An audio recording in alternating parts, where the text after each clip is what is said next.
As you can see, Gigacycle fatigue of H13 tool steels with different inclusion contents is the title of the widespread program, which is a coordinated giga effort by mechanical and metallurgical engineers in the Politecnico di Torino. And you can imagine that over the border, the departmental border, collaboration is not usual.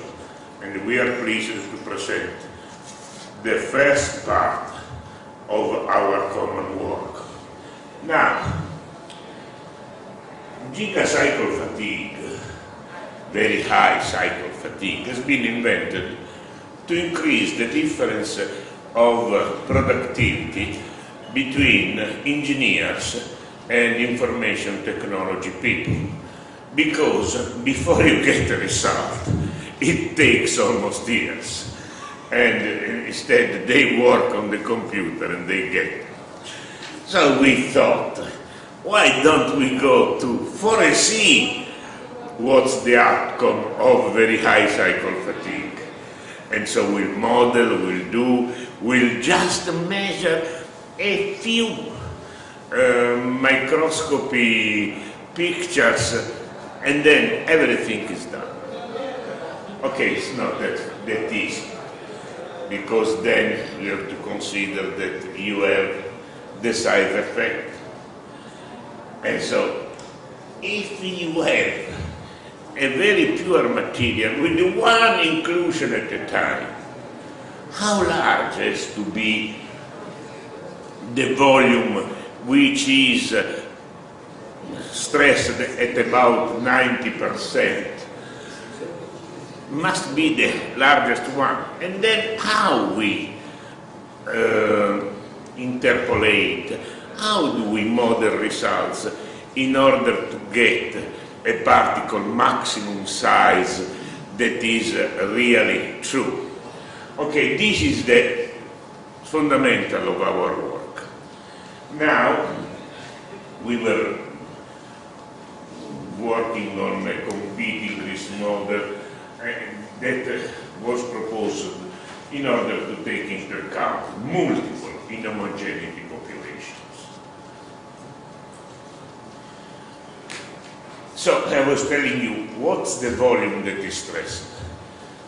Usually dog bone specimens are used, but our mechanical engineering friends invented a new specimen geometry, Gaussian specimen.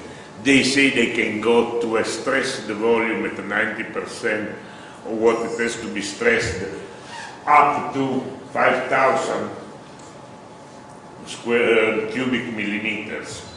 They even say that it can go to 20,000 cubic millimeters. So we went just to 2,000 for the first time, cubic millimeters. And here is the Gaussian specimen, which is, you can see that has got a very peculiar shape, 2,000 cubic millimeters, where was the volume, a large risk volume, and the steel that was used is an AISI H13 steel, which goes under the name of Hude or Mova. There is another type of the same steel which has even less inclusions and second phase particle contents, and we will test once that we survive the first round. This, we went to the usual quenching and triple tempering heat treatment cycle to attain a 2000 megapascal ultimate tensile strength and a weaker hardness of 635. As I was telling you, we were to do multiple metallographic analysis.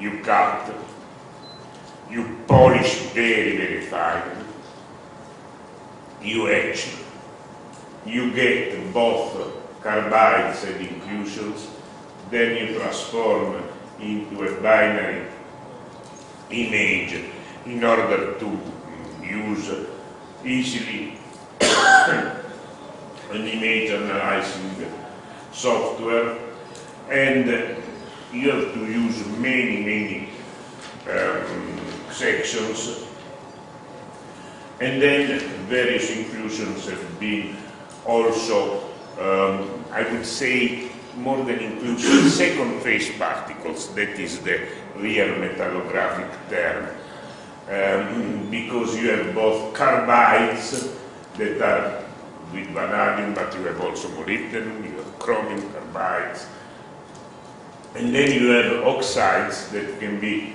silicon, magnesium, aluminum, and some of them are complex nature. And then you plot. How do you plot? With the Gamble plot under the suggestion by Beretta, Murakami, Atkins, and Shi. How is this Gamble plot? You see, there is an abscissa that is related to the area, to the diameter, square root of the area, diameter of the second phase particles, and here is the probability of finding inclusion. For this, for instance, this inclusion with size smaller than the area that is the abscissa of this peculiar point. So that by, I don't want to go because time is running short, to hold the derivation is a log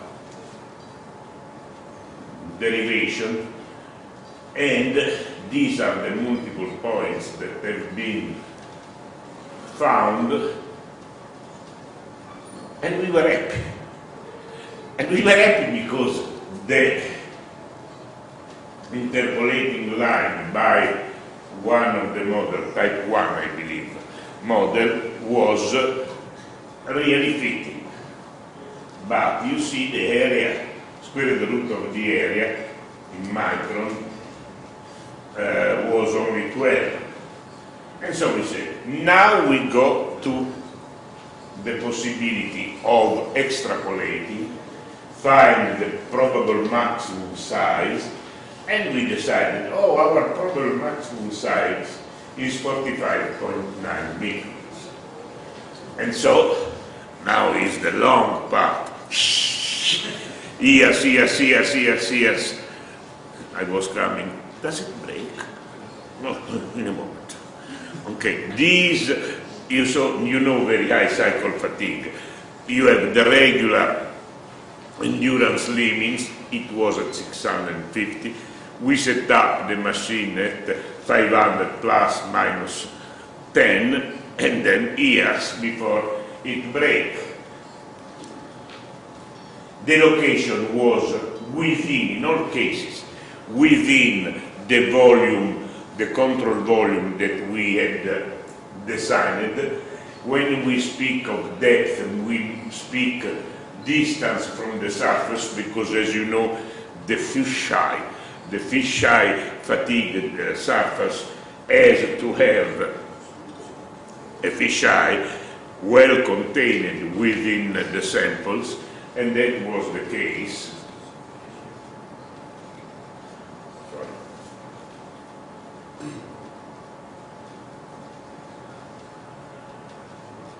In this case, it was right in the middle. You see the number. We are well within the gigacycle span, and the tensile R was -1, the load ratio, and so this is the value at which we had about 500. We had breakage. And then we put on our plot, and we were completely out, even if we were going to the 95 confidence limit. And so we said, we are smart, then we get these new points, we'll use another time, but then you see these points went well, these ones not so well. Well, the program has a span of a few years, just at least 1 year, because then I'm going to retire, and we will work on that, both in refining the metallographic technique, refining the analysis of the second particles population, which are carbides on one side, oxides on the other side, and these oxide particles are of a mixed nature, complex nature, and what you see when you go and make the analysis on the section, which is the largest diameter, is different from when you make the analysis on the exterior.